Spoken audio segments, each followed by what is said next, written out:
Okay. Beautiful. So just to start off, I want to say that I love meetings with slides on them. And I didn't ask Christy to do this by any means, but now it's just going to be a form of expectation because it's so amazing. If you want to keep up with it, Christy, this is great. This is great. And I think for a long time, we're going to be doing Zoom interactive meetings and maybe even in-person meetings in conjunction with this. So this really helps a lot. And we haven't heard from anyone else. Is everybody doing okay? Yeah, no kidding. Lynn, I think you're on mute. I saw your lips move. Pat, can you hear us? Jenny? Yep, I'm here. Can I you? can hear you. All righty. Thank you. Hopefully it was entertaining enough to start. Okay, Thomas, is there anything that you want to say before we go into the notes from the June meeting? I would want to see if Mark was going to be joining us unless anyone else has heard from him. And I don't see him on here.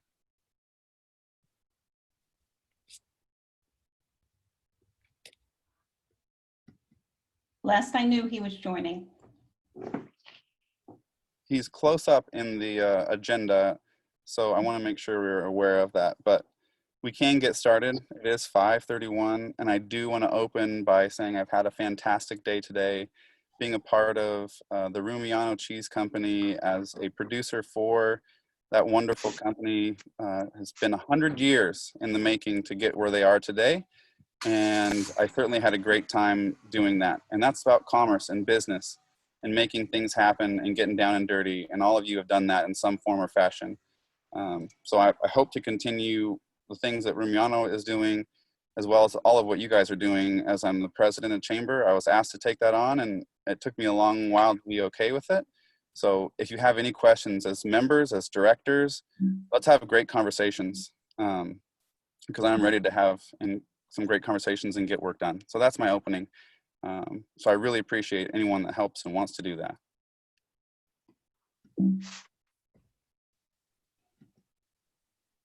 So that's it. Okay. There's one thing, I don't know if anybody else is waiting to get in. Since our last meeting, Zoom has changed the security, and it looks like I have to grant people access. Yeah, I didn't see an option for password or anything, so. Yeah, I got in without an access code or anything. Very well. But I had to let you in. It So, let me right. yeah.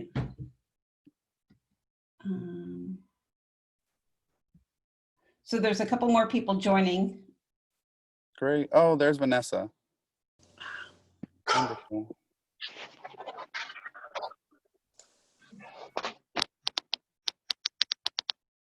Oh, and there's Janet. There's Mark. Hi. They're flocking like flies. Love it. The excitement. All right. So I just want to go over a couple of things from highlights from the June meeting.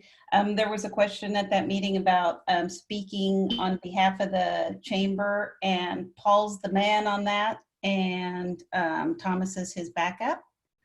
Lowell gave us a great update on the lodging status. I suspect we'll revisit that topic in a bit.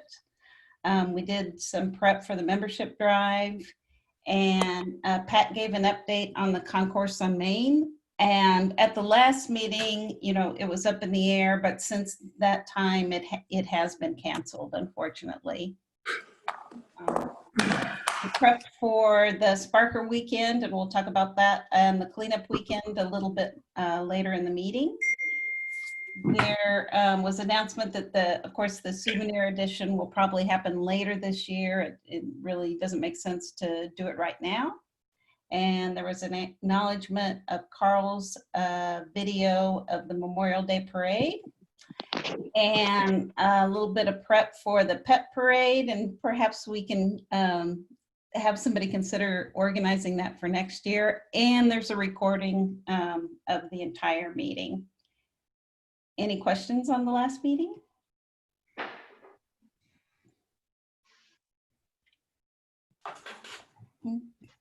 Okay. So Thomas, the next topic is the membership drive. Great. And I will just provide a quick update about the pet parade. It was made aware to me that 4-H has been involved traditionally, and they were really looking forward to doing something. So next year, we will definitely keep that into mind, regardless of what is taking place in the world, a way that they can be involved in the pet parade. And that's basically it. They just want to be involved. They just weren't quite sure, and I didn't communicate well enough with them about what was happening. Okay. So membership drive, Paul. I heard Paul, is Paul on right now? Because I've heard that he was probably not going to be able to make the meeting. You got it. I see that he's on. He's muted right now. Oh. But if he's not here, I'll just quickly go over real quick what I know from Paul, unless someone else has more to fill in. But from what I know for the membership drive is that starting in July, we've had some memberships already come in. We've gained some new members thanks to Christy and others just by asking and talking to folks. I've printed out several different applications or forms for folks to fill out. And I think that we're well on our way after Caroline did some work in the newspaper as well, being able to, oh, actually, do you want to bring that slide up, Christy? I want that link there. That is where I believe you can get that membership information and the benefits of being a member. And so if anyone has any questions about that or wants to share and advocate and be a membership advocate, that's where you can send people. And Tuesday, which is tomorrow, Paul and I are getting together to do the actual physical groundwork, going business to business rather than spending 50 cents on a stamp, and talking to people directly if their business is open, so that we can focus on some of those relationships and what we have planned for the future. Cody. That's great. I bet that's going to be effective. I hope so. I hope so. And I think one of us is going to choose one side of the street and the other will choose the other, or something to that effect. One side of town or one end of town. We'll figure something out tomorrow. Thomas, Yes. how are you? Cody. I'm well. I'm well. Yeah, I know. I'm Cody right now. How about so I've run the ads for a couple weeks. How about, and I'll talk to Paul, but if it's okay with everybody, what if I, for free, start to run, thank you for joining the chamber. Thank you for renewing your membership. And let's get a list going of names, et cetera, to build more momentum. Absolutely. Okay, so I'll talk to Paul about forwarding me the names. Absolutely. And I would encourage everyone, including myself, I need a challenge or a kick in the butt to finish filling mine out. I started both on the paper and both online, and I haven't finished either one. So if someone wants to give me a boost, I can use the help myself.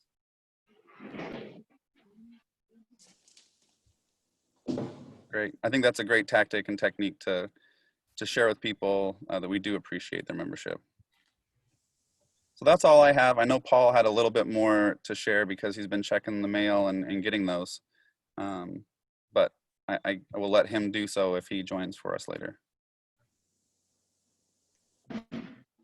Anything else on that, you guys? Do you know more? Okay. Well, Mark, I think that leads us right to you. Oh, okay. Regarding what? Sparkle Squad? So just a quick commercial about the gardens. I apologize, Mark. I think you might be on your phone, so you don't get the full effect. Okay, so you might be able to tap through. There's a couple different options of viewing that, and you might be able to see what Christy is showing, which is the interpretive garden space itself right now. So okay, I'm really familiar with that. You know, I don't know if you guys got my messages today. I'm working with the Hadley Foundation folks to get this meeting. They were going to present at this meeting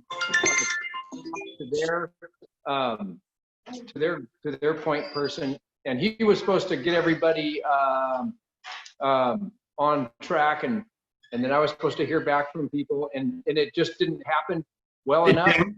Tim? And what's that? This is Brian Gaynor. I am one of the trustees. Oh, I am online with you all. wonderful. Yeah. So I'm Oh, Brian, I sorry can see you. I'm sorry I didn't respond. It's, you know, it's kind of a crazy time, isn't it? Yeah. Hi, Brian. So, Hey, but I did. So I did. you got my message today. I sent a similar message also to Julian. Information on the link, and What's that? I did get your message. I wasn't able to hook up with Keith Borges, my co-trustee, but and I wasn't sure that I'd be able to make it, so I didn't want to make a commitment and then break it. But things worked out in my schedule, and so here I am, available to answer anybody's questions or you know, discuss what it is we're trying to accomplish and so forth. So. So I'm first of all, I want to say thank you for being here to present, and I guess I'll sort of leave it up to you guys. We're not able to get Julian Berg today. He was really sorry he couldn't make it to the meeting. He had something else going on. But I'm wondering if we want to postpone the presentation so that we can, so that the chamber can get like the really full presentation. That would be up to you, I think, Brian. Well, it's also up to Julian, who's been, you know, really tasked with this project. It's sort of eaten up his last almost month. And so he's maybe at next month's meeting, he would be available. I mean, I can give the chamber a brief overview of the foundation. Julian is of course, the ideal person to walk you through it. And I'm happy to do that if that would be of benefit, and even repeat it in a month if on the assumption that Julian is also available in a month to go through some of the. Brian? Yes. I would really like, as a outsider of Ferndale and still kind of fresh, I don't know all of the history I feel like I need to know about the Hadley Foundation on its own. And I think that might be a good stepping point into where we're going, and then we can follow up further with the conversation in detail. But looking at this interpretive garden right now, I think is just bringing a smile to my face. So whatever you say, I'm pretty sure it's going to only bring a bigger smile. Well, that's wonderful. Well, those of you who knew Willis Hadley will know that he was one of a kind. He was a very unusual person in that he didn't like a lot of notoriety. He did many things for people in the community, always very quietly, never with any great fanfare. His greatest commitments were to Ferndale as a community, and even though he's from St. Louis, Missouri, he went on a motorcycle in the 60s, and you know, he's been there ever since. He was there ever since, till his death a few years back. And what I would say, the second most important thing about Willis is he was deeply committed to the natural environment. And so I was his attorney for a long time, and we went through many iterations about what he wanted to see happen after he passed away. And what he did was he created a foundation, and Willis was actually, well, you would never know it to see him walking around Ferndale. He was actually a very wealthy guy, so he put all of his wealth into a foundation, the WDH Foundation, which exists for the purpose of enhancing native plants and wildlife. And so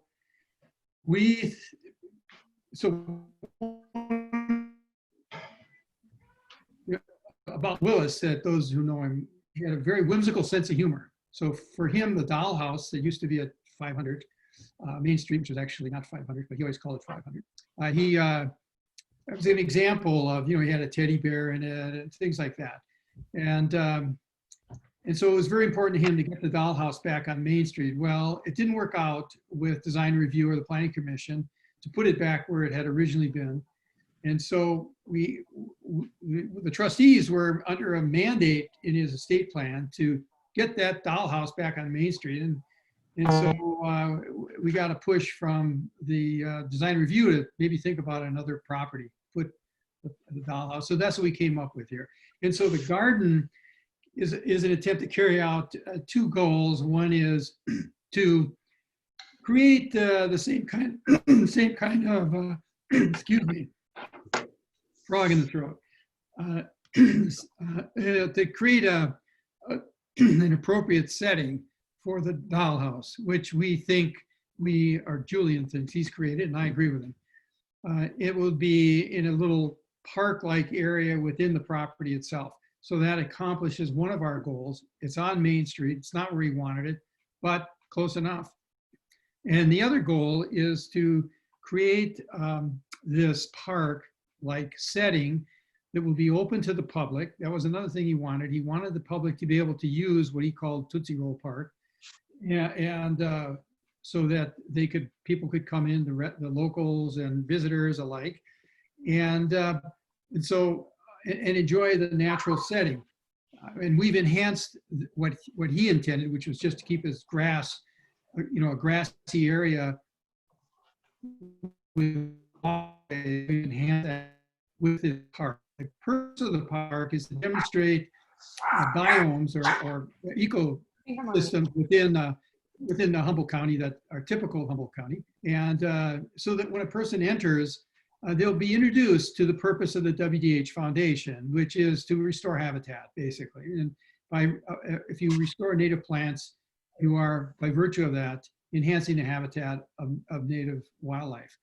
And so that's what we will have in the park. Is here are these various gardens that all of you will have seen as you move into or travel in different parts of Humboldt County. One of the most interesting of these will be the Fern Canyon walk area, which is called the vertical gardens. All of us, I'm sure, have been to Fern Canyon. If you haven't, you must go. But when you go into Fern Canyon, it's like you're going into some kind of land of mystery, because you're immersed in this strange green environment on either side of the canyon, and it's quite tall. And so we want to recreate something like that with the vertical gardens, and the public will walk or wheelchair through these gardens, and they'll be 12 or 15 feet high, and they'll be all ferns. And so you'll be immersed. You'll have to go in, and once you're inside the garden, that vertical garden area, you'll be immersed in ferns, as you are in Fern Canyon. Well, that's something that we think would be very appealing to Willis. And then we have other features in this that, for example, we fence off the riparian area. The riparian area will be enhanced with a multitude of native trees and bushes and things that are common to riparian zones in Humboldt County. The public will not be allowed in that area. That will be an area that will be protected, and we expect that it will result in recruitment of martins and deer and various wildlife that are typical of Humboldt County and of the Ferndale area. So there you have it. Whimsical guy, very, very humorous, very brilliant man, but not to consider myself to be pretty smart, and Willis was much smarter than I am. So I was always very impressed with his intelligence, and part of his intelligence was his willingness to go very deeply into a matter and then decide it wasn't right and pull out. Many people tend to get in very deeply and then they can't pull out. They either go crazy or they complete it and they regret it, or maybe it's a success. In his case, he really carefully at something and then make a decision. And so that's how he set this foundation up. He spent a lot of time, a lot of years mulling over it and figuring out how to make it something that would sustain for basically forever. And so I won't go into that in any more detail than that. I'm happy to, that's enough chatting. I'm an attorney, I could chat all evening, but I won't. So I'm going to invite anyone that has a question to put the question to me and I'll try to answer it. Brian, I have one. Will there be any seating in the park? Willis had a prohibition against any benches. However, Julian Berg convinced me that features like large rocks that one might sit upon are not benches. So I was very close with Willis, and I want to honor him in every way I can, but you really got to have a place to sit. So yeah, so that's what we're going to have. And if you look at his drawings, you'll see areas where there's natural rock sitting areas. I'm seeing several hands. I'm seeing several hands go up, so I want to make sure I acknowledge those. Lisa, you had your hand there. I have a question. Is the property then between Abraxas and the blacksmith, is that nothing's going to happen with that now?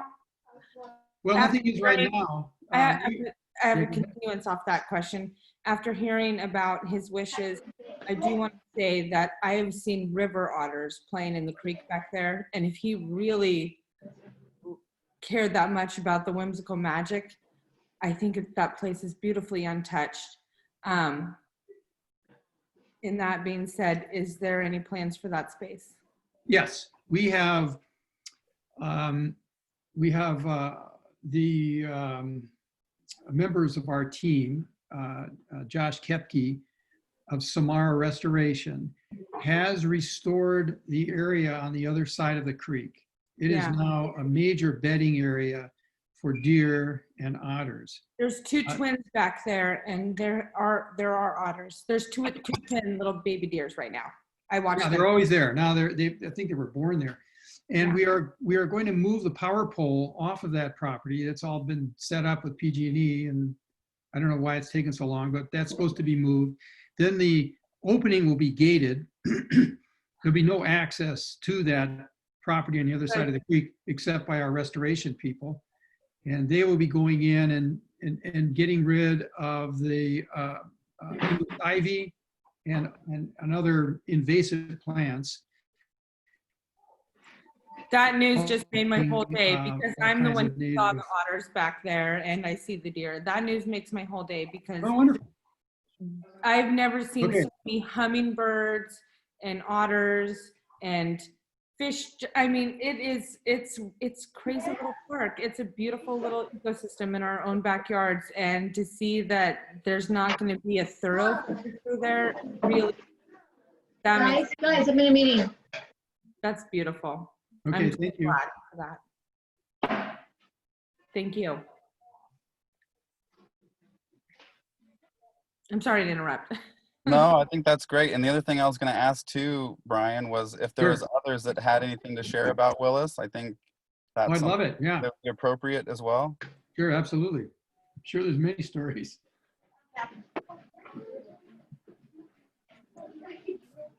If anyone's willing to spend the time or offer anything, otherwise we can move on as well. You know, I will say one thing, I'm a newcomer to Ferndale. I first came here, I think like 20 years ago, but I wasn't here the whole time. But definitely my encounters with Willis were never anything other than very interesting. He was a really intelligent, interesting guy. I really loved talking to him. Very insightful. Wanted, you know, this is just a really great gift that he's left for the town, and I personally really appreciate it. I think it's going to be wonderful.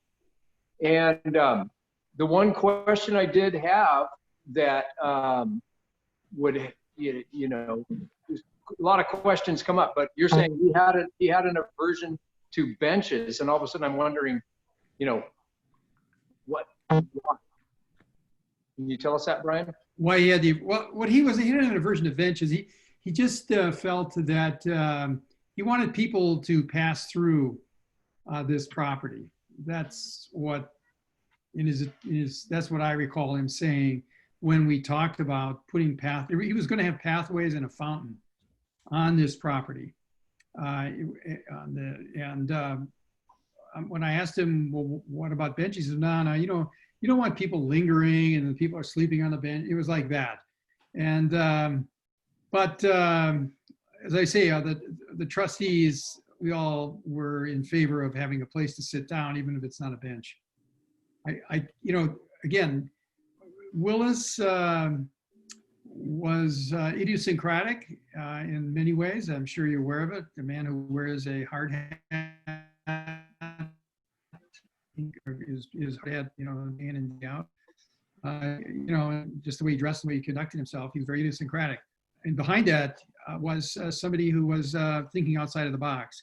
I mean, you asked, what are we going to do with the Dollhouse property? So one of the rules of, we can never sell any of his properties. This trust, which will go on for as long as the United States is there, I suspect it'll be a long, long time. We have to maintain and manage all of his properties, this property, the Dollhouse property, the Francis Creek property, which protects the watershed. And we just bought the property adjacent to Francis Creek. So now we're protecting the whole watershed for the town. So, we'll have those properties, or the foundation will, forever. Why no benches? I can't tell you that there's any logical reason. But it was something that was very clearly stated in his trust documents. So we don't have any benches, but we do have rocks that are, natural to Humboldt County, and people are welcome to sit upon them. Thank you, Brian, so much for offering that, and Mark for organizing and making sure we had somebody here, even though you didn't know you did it.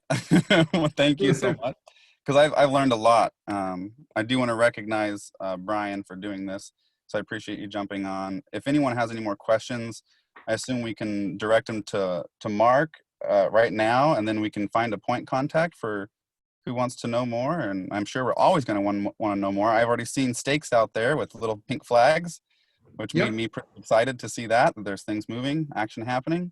Yep, work will start this summer, and we expect to finish. Say that again, if you would. When you expect it to finish? Before the rains. Oh, before the rains. Okay, depends on who you talk to when that's going to come, huh? Right. Hey, Brian? Yes. Let's tentatively have another meeting of this sort with the designer, maybe with Jim Groeling, once the project starts actually taking shape. And maybe by then we can actually have an on-site thing going on. What do you think? I think that's a great idea. Let's make that happen. August 3rd is the next meeting. And so it sounds like if we're breaking ground and going somewhere before rain hits, then we should probably have a lot going on there by that time. Great. When is your next meeting? I'm sorry, August 3rd. Oh, August. Well, I think things should be underway. Yeah. We're probably 30 days away from start because we have to get permits. Okay. We've got a bunch of things to do, and Julian has to do some, actual construction design. So well, then let's think September then. Well, no, I think let's do it in August. You think so? Okay. Maybe get people to Ferndale, Keith and me and Jim and Julian, and meet on site. That might be a wonderful way to introduce the community and the chamber to this project. Very well. Thank you guys so much for making that happen. All right. My pleasure. I really appreciate it. All right. Take care. Bye-bye. Thank you. Bye-bye. Yeah, and if you want to stay for the rest of the meeting, you're more than welcome. All right. Moving on next. So our second guest is Vanessa, our health inspector. And first of all, Vanessa, I appreciate you. We all appreciate you squeezing us in today. I know you have a lot going on, and just wanted to share on behalf of the chamber our appreciation for the work that you're doing, and was hoping that you'd give us a quick update, and we'll have a few minutes for Q&A. Good evening, everybody. Yes, okay, so we are now in what we call a supplemental shelter in place, which means that a lot more industries are allowed to be open. If we haven't noticed, our local taverns are now open up on Main Street. So with opening up more things, we need to still be cautious and mindful about sanitizing our businesses. As you guys get new people coming in and out, be very mindful, because this virus may be on a downhill slope here in Humboldt County, but it's still very much out there, and it still can be contracted by any of us at any point in time still. And so it's very vital that we are still adhering to masks, wearing our masks. That's a new mandate that they were, with the exceptions of children and those who can't take it off, or those with breathing issues, masks should be everyday part of your attire now. All the businesses that we have on Main Street that are operating have all gone through the process with the county, where you have to put your operating plan, and the county overall approves it, and then the businesses get the email, and so we have that happening here in town. So our businesses are compliant and are doing everything that they're supposed to be. We are doing our best to follow all the regulations on the county level, but ultimately the state level is what we're adhering to. For those businesses that are enforcing their mask policy with their customers, thank you very much. It makes people more at ease to know that they're going to come into this community, and that the business owners of this community are taking others' health as well as their own seriously. So I'm very appreciative to all you businesses that are being compliant. Thank you. As far as the city is concerned, we are still enforcing the mask. We still see ourselves in a pandemic state of emergency, to where we're still acknowledging everything that the county and state wants us to follow, and with new updates and with new information, I update and inform you guys as I get it. So if it pertains to you guys, you're gonna know, you're gonna see me, because that's how it's been throughout this whole pandemic. As I get information, I start hitting the streets, so you guys know that I'm gonna come and make sure that you guys are up to date as far as guidances are, ordinances are, and just your overall information. Thank you, Vanessa. Yeah, thank you, Vanessa. That's appreciated for telling everybody where we are, because it does change daily. Yes, it does. And believe me, I stay on top of it daily. Every day there's a new update, whether it's big or little. It all pertains to us, and we all want to stay in the know, in the now. You got it. And with appreciation of that, I do want to appreciate your time and everyone else's time and expectation. We have Q&A on here. Just a quick Q&A. Does anybody have any questions that haven't been answered by Vanessa or need help with?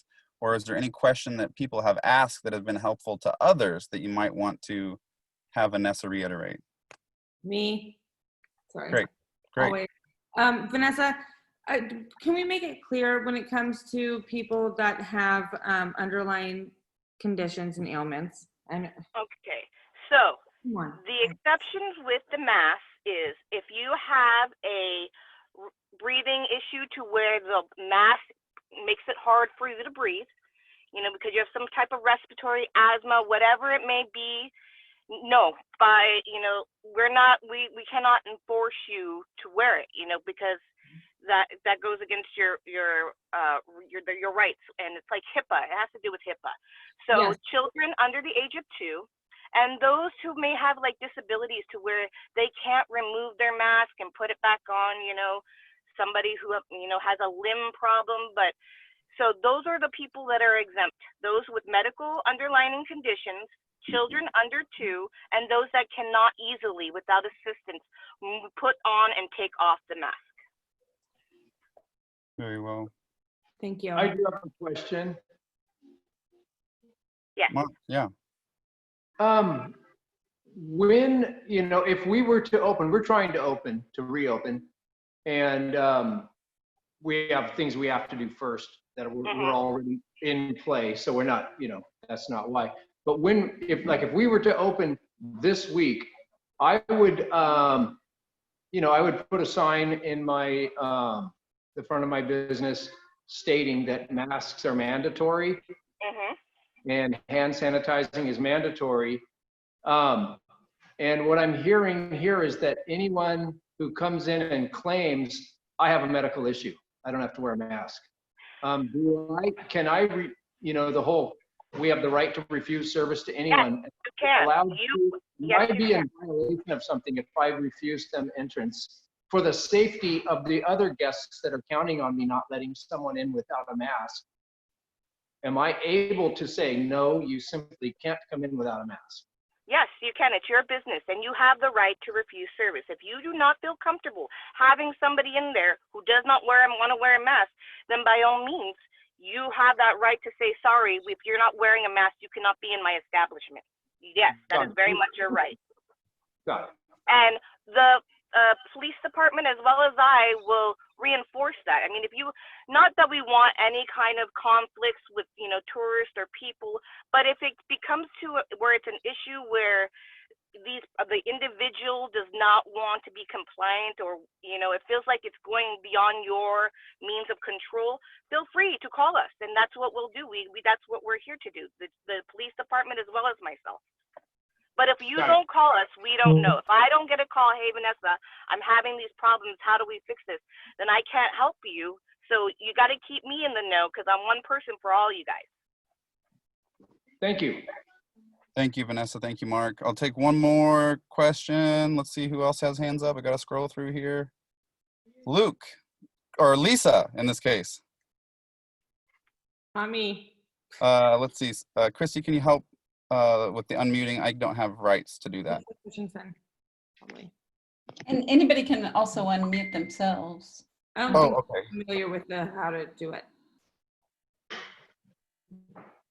So is there somebody else? There we go. Go for it, Lisa. Can you hear me now? Yep. Yes. So that was a great question that he asked. And you know what? Just because I've dealt with it a lot, what about ADA rights? If you have a medical condition and then you don't let them come in because of ADA issues, I mean, isn't that a violation as well? Not just ADA Vanessa? is Adults with Disabilities Act is a lot different than wearing a mask, the situation that we're dealing with that. So we're not discriminating. It's your business. If you have a medical condition, that's discriminating. And you can't wear one. Well, business owners It's just a question. can do that. They can, if they don't want you, because for their safety of themselves and their employees and their customers, that's their right. They don't have to. I mean, But then I'm just being devil's advocate here.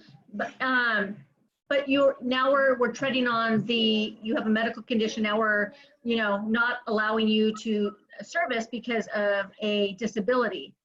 I mean, I just want to figure out how we can protect our businesses.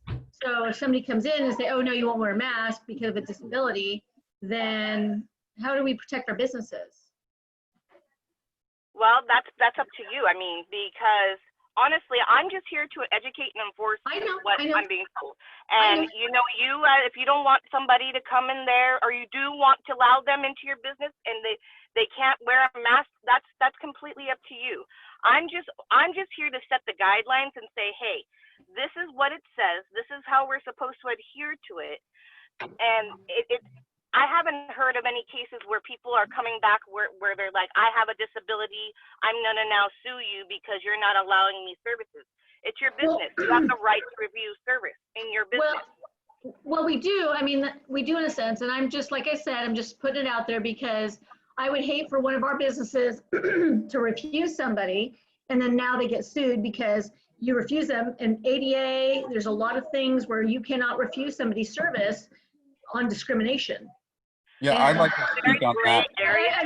I'm just, like I said, I'm just asking a question. I'm just asking the question. And I'd like to speak to that real quickly because I often play that devil's advocate just to think about the other side and the perspective. And the best answer that I have gotten was that all of our businesses and everything that we do every day has a set of risks that we assign to them. And in this case, what's taking place is an additional set of risks that's transferring relatively quickly in front of us, and that we haven't as a legal system even caught up to how these play with inside of those cases that will come up, more often than not, there's not something, but that this is a potential impossibility. And then as a business owner like Mark is doing, he's overly cautious in that sense to some, but Right. in their sense, right, that's the risk that they weren't willing to take.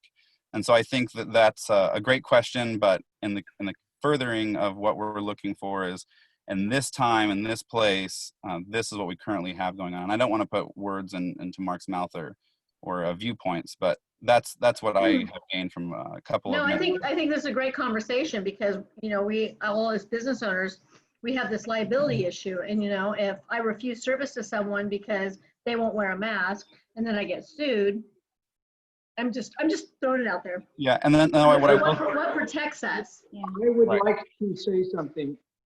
I'm not that worried about being sued by one person who comes in refusing to wear a mask. I feel that I owe it. I'll have the county health guidelines on my door saying that masks are mandatory, and I will assume that the people coming to my business believe me that that's the case, and not just that people are coming in and claiming that they can't wear a mask. And so, in other words, I feel like if there's ever a suit against me for refusing to let one person come in and potentially infect a room full of people with a deadly disease, I don't think I'm being overly cautious, by the way. Thank you.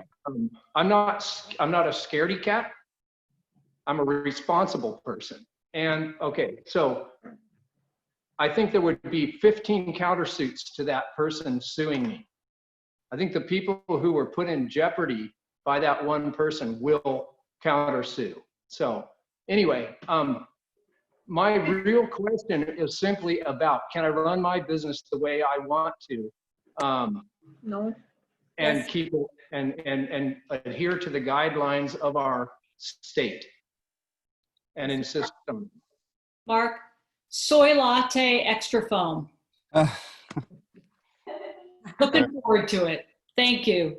And I do want to move on to respect everyone's time, unless there is any other questions for that, regarding that with Vanessa on the phone. Can I just say one quick thing? Please, Janet. If I had a coffee shop like Mark and somebody wanted to come in without a mask, I made them aware that in order to come in, they have to have a mask, and they had a problem with that, I'd say, I am so happy to bring a cup of coffee to you outside. Tell me what you want. Wait outside. And I'll be happy to bring that in a scone. Do you want it heated? I mean, like, and just try to accommodate them outside of the business, because it's not, I mean, maybe there might be some middle ground rather than just saying, no, don't come in, boom, that's over. If you can, I think it would go a lot further. It's that sort of, I'd be happy to have you in if only I could. How can I help you out here? Very true, Janet. I appreciate that perspective. I know every day I'm doing that in some form or fashion.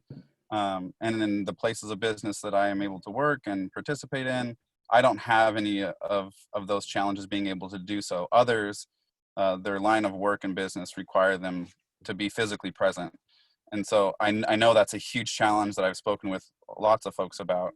And how do you go about doing that, I think, is, again, the risk the business owner takes. And as we move along forward in these challenging times, Lisa or Madeline Yeah, Lisa Costa. has a question. Yeah. It's Glory's daughter. Oh, okay, great. I do have one more thing to say. Oh gosh, maybe I shouldn't. I'm undergoing some new medical testing right now, and I cannot wear a mask because it hurts my face. Most people don't know what's going on with me, but I'm getting tested for mouth cancer right now, and my entire face feels like falling off. I will still wear one when I'm at work. I will wear one while I'm on the street, but I completely understand why some people can't. And I completely understand right now why some people shouldn't have to answer to. I just found this out 5 days ago.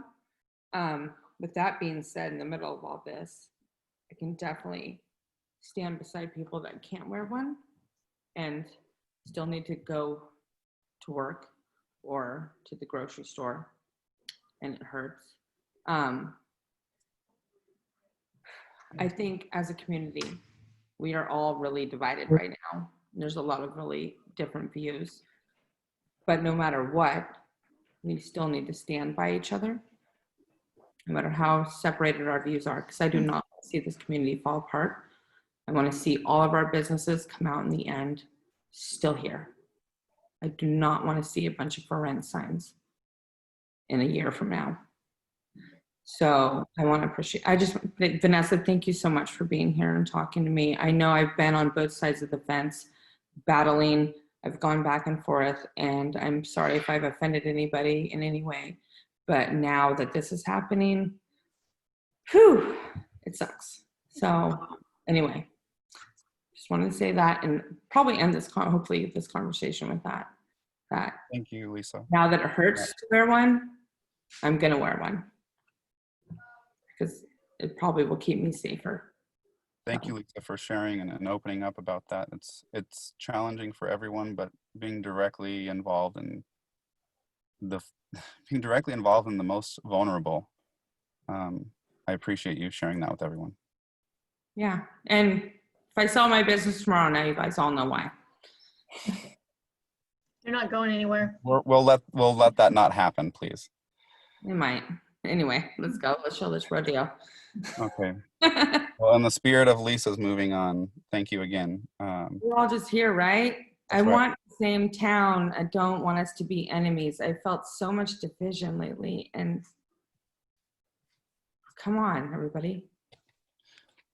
Well, here we are, and with a smile on, let us continue. Thanks. Okay, go ahead. I'm done. Yeah, no, you're fine. No, I again appreciate it.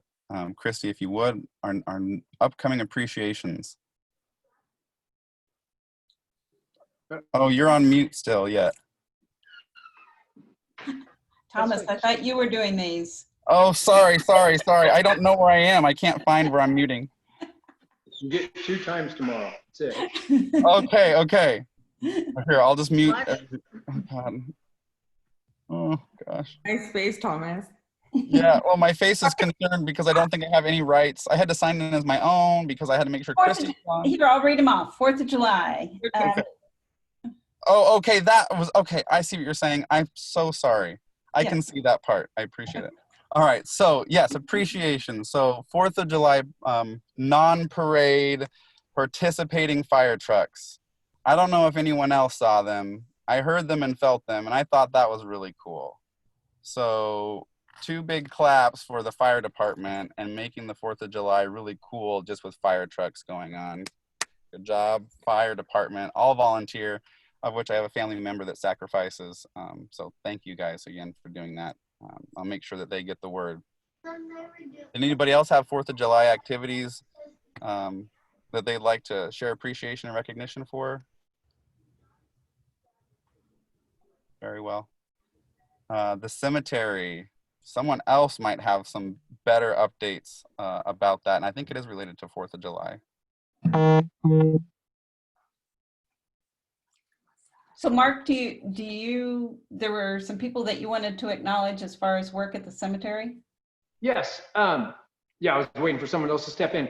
Dennis Del Biagio, I think DCI, I don't know if it's Dennis himself or DCI, is the main volunteer on that, and so I wanted to give a thank you to that crew, and also to Laura Hussey and her, I don't know what she calls her group. Is there anyone from Laura's group on the Zoom meeting right now? I think they're leftover hooligans. Let's let Pat Willie, thank you to your group. Tell us about what you guys do.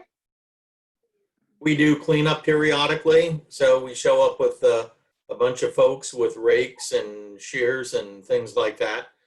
Cut back some of the shrubs as well as weed. There is a new change, which Dennis's group did, DCI. There used to be, when you were at the very top of the roadway, there were some steps that were carved into the hill to walk all the way to the very top of the cemetery. And those steps were just earthen, and they were eroding away. and they put in about 7 new concrete stairs going up there. So as you're walking up, you don't slip and fall on your face, which I did on a regular basis.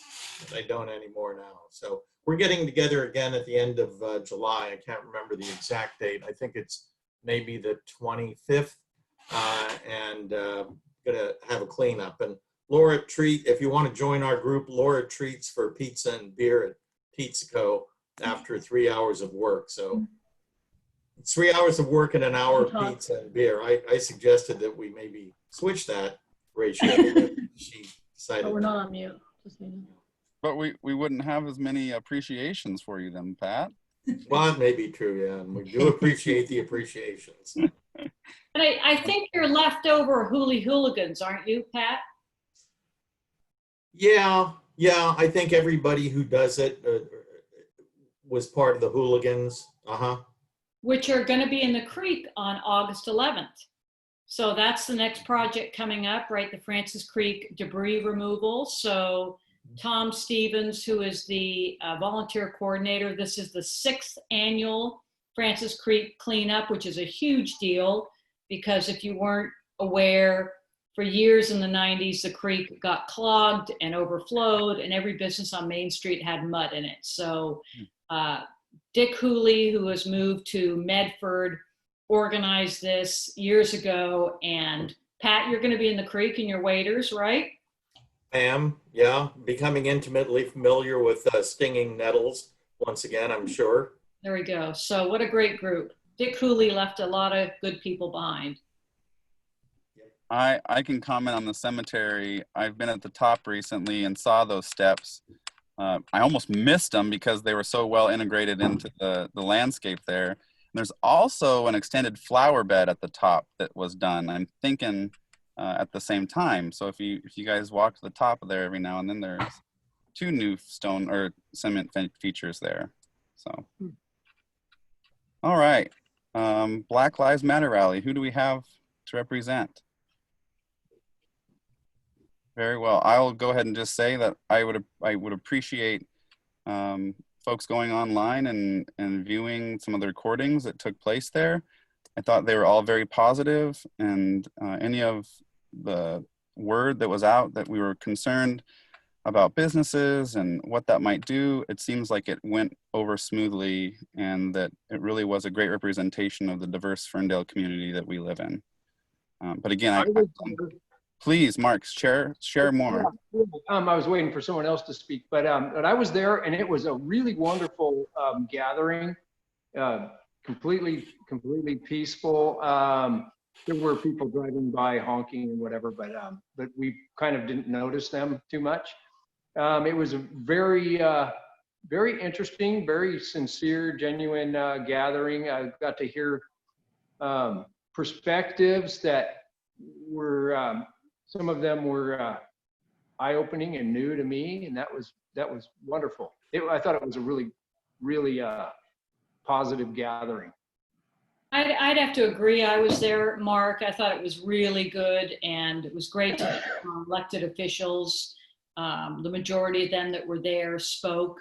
I just thought it was great, and I thought the nonsense online about things happening, and I agree with you, Mark, there were people driving by yelling some things and honking horns, but everybody at the rally was absolutely sincere and well-behaved, and what a moment for Ferndale. Having chronicled 30 years of incidences, it was a huge event for Ferndale. That's all I can say. Very well. Thanks both of you for speaking to that. It's very poignant to this time we live in. All right, Ferndale billboard. Without saying much, I can say that the billboard looks so nice coming south on the 101 right now. You know, I think Caltrans was wonderful in clearing out the willows that blocked the view. They did a great job. They did a great job. And let's hope that they tackle the bridge as well at some point. because I can definitely say that I'm not going to be on that bridge pulling weeds. Yeah, that's got to be a tough job. How do you pick weeds on Fernbridge, right? I think I've seen them changed to one lane of traffic, and there's some sort of stop sign on either side, and they weed whack the whole thing. I was thinking that the asphalt that was brand new on top of it and all the tar they put in the cracks would prevent the weeds from ever coming back. Haha, little did I know. Nature wins. That's a fair time project. They do it at fair time. Always Very on well. sides. Yeah, right before fair. So Very well. I love that it's planned that way. All right, so weekend cleanup. We had a wonderful weekend cleanup. It was so fantastic. So many folks participated that did not get captured in film or by photography. I was really happy to see that all transform, and that was a brainchild of Mark and the Sparkle Squad. So 2 big claps for Mark and the Sparkle Squad. Good job, you guys. Started the concept, you played it all the way through to the end, and it was a great win for us to just start and do something, even though we couldn't do much. And we want to do that once a month during the June, July, August months, summer months. So it's probably time to be thinking about the next one. Very well. I will look forward to updates on when works for you and the squad and what might be appropriate for the whole community. Yep, we'll get it going. Great. Was there anything else that there was recognition or appreciation for? Very well. So that slide that was just shown here a second ago was Julie, and then we also had the Riley family participate.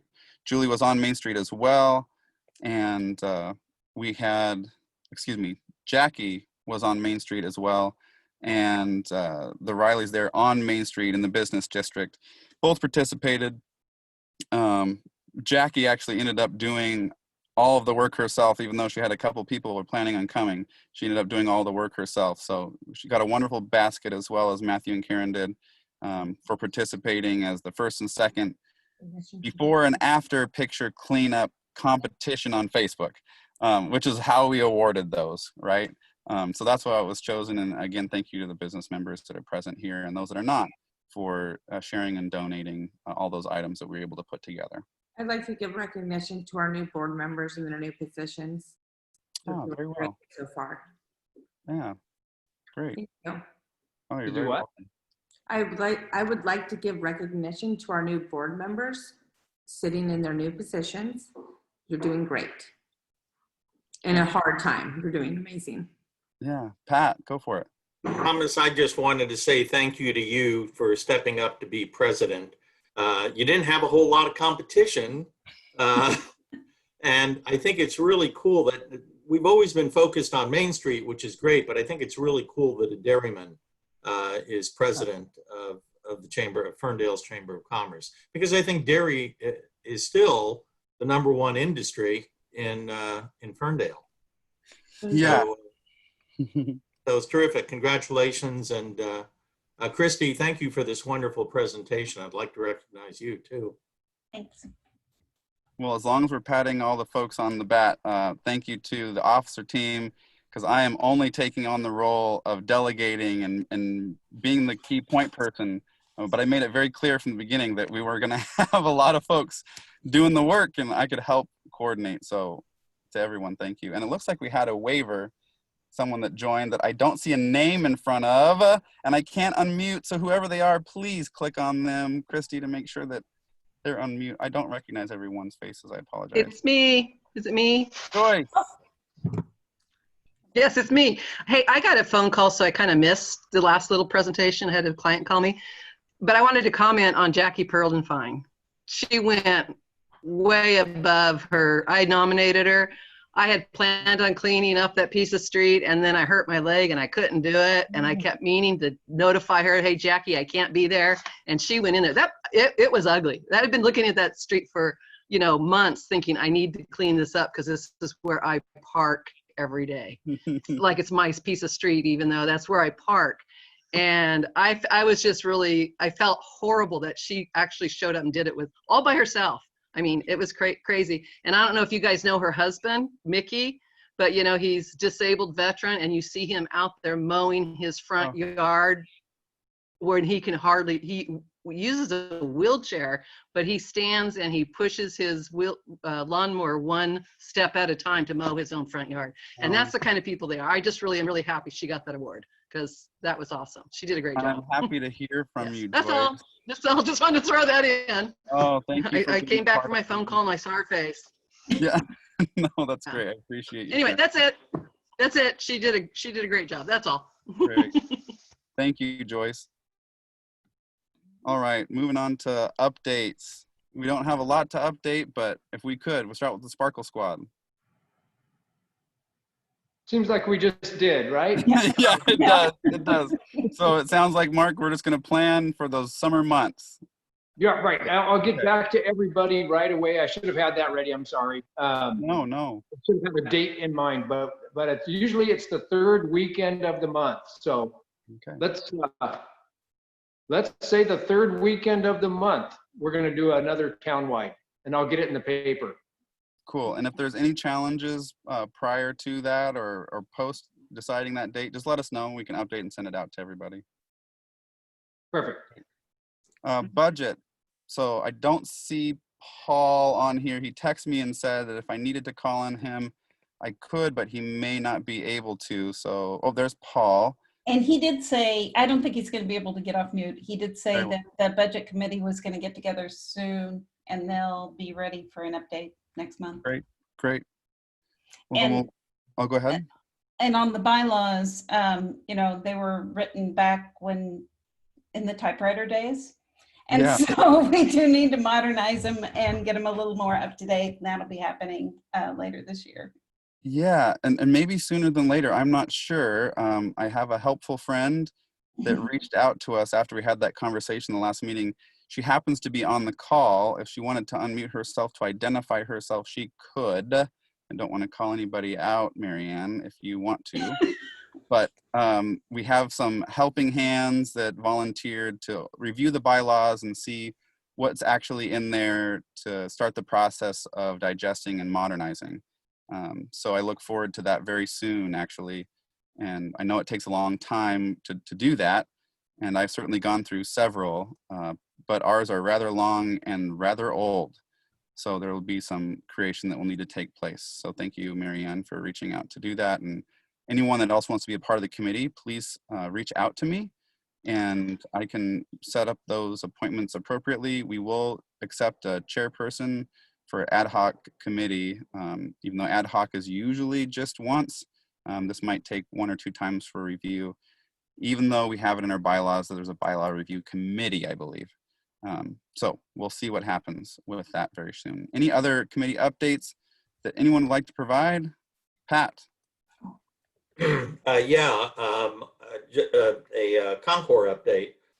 As was mentioned earlier, the Concord has been postponed this year until September 12th of next year. There are almost all the Concords in California have been canceled, but there are 2 that are still on the books that I think will probably happen, and they're in October, one in El Dorado Hills and the other one in Chico.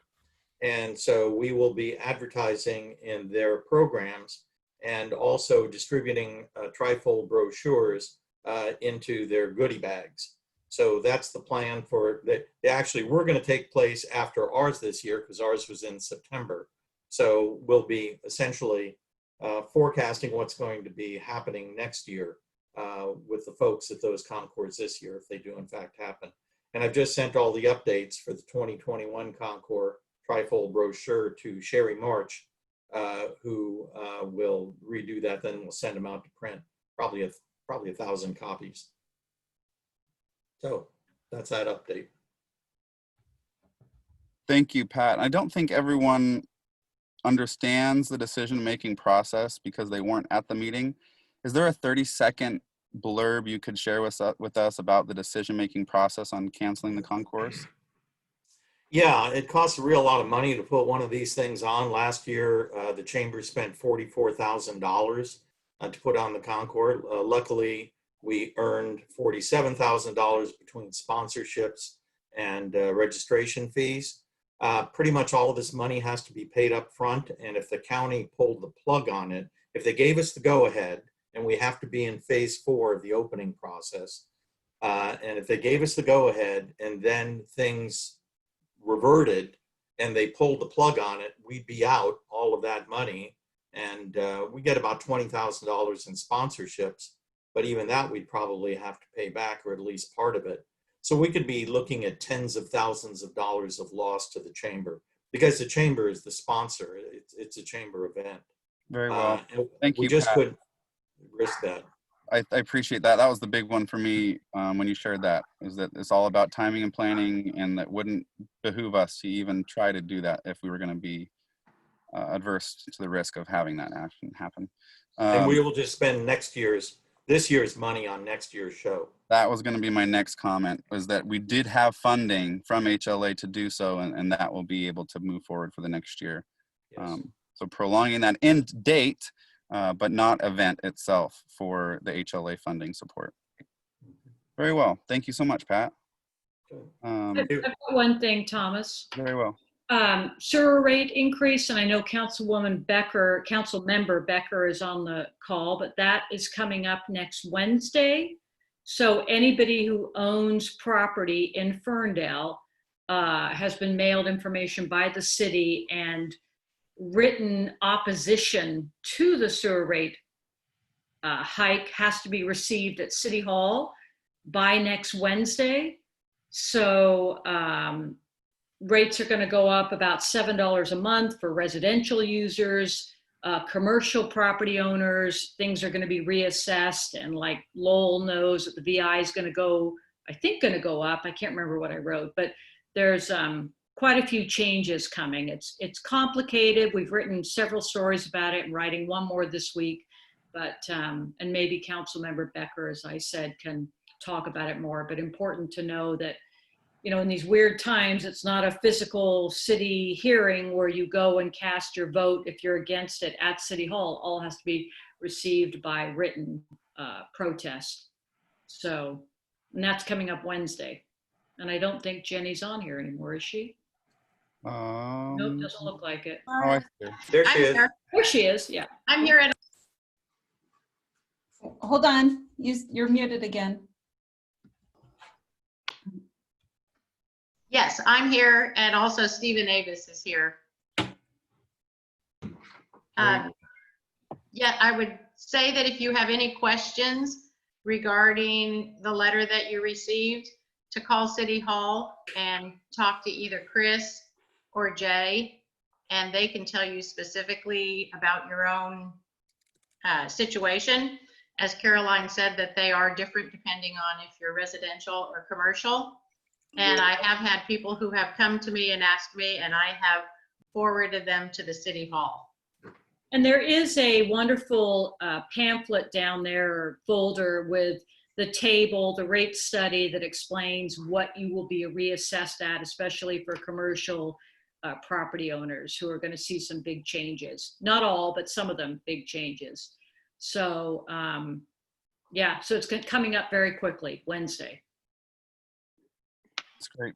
Poignant information from the people in which are helping decide it. I appreciate you being here today, Jenny and Avis, and Caroline for reporting on that. All right, so we have all those updates accomplished, and other business we've discussed a little bit. We're at 6:40. Wanting to again respect that time in which we have put forth. Does anyone have other business that they'd like to share? Great. I do have one admission that I'd like to share with everyone. I got caught the other day parking on Main Street as an employee. And I want to say I'm sorry, because I know it's a sensitive subject. And I will do my best to, when coming to town, park further even away than what I usually do in the back parking lot. So just granted that, call me out if you see me. I was parked up front, and I didn't think, actually, I wasn't even thinking about parking. And so now I'm going to be hyper aware of it. I have one more thing, Thomas. I wanted to throw a quick thank you to everybody, including Lisa Slater, Main Squeeze Juice, who advertised in our wonderful June 11th graduation issue, 12 pages, all color, and all those wonderful advertisers helped us provide free graduation announcements to all the parents, and it was just spectacular, I thought. So huge thank you to all the advertisers that participated in that and really allowed us to celebrate the class of 2020. So thank you. Because of your advertisement, we had senior graduates come in from Eureka to Southern Humboldt. Unfortunately, we missed out on Arcata, McKillingville, but we've had a lot of graduates come in. That was a great promotion you did, Lisa. Yeah, great promotion. Thank you. Thank you. Thank you for putting it in my, you helped me think of it with your advertisement. So excellent. Win-win. Yes. All right. Well, ending on win-wins for everybody in business working. Thank you so much from Rumiano, from the Foggy Bottoms Boys, from the president of the chamber now, I take that role on, from the Golden Gate Mercantile that I'm also helping with, along with Patch. This felt great, and I hope that we can do this again come next Monday. Thank you, Thomas. All right, we'll talk to you guys soon. Bye. Stay well.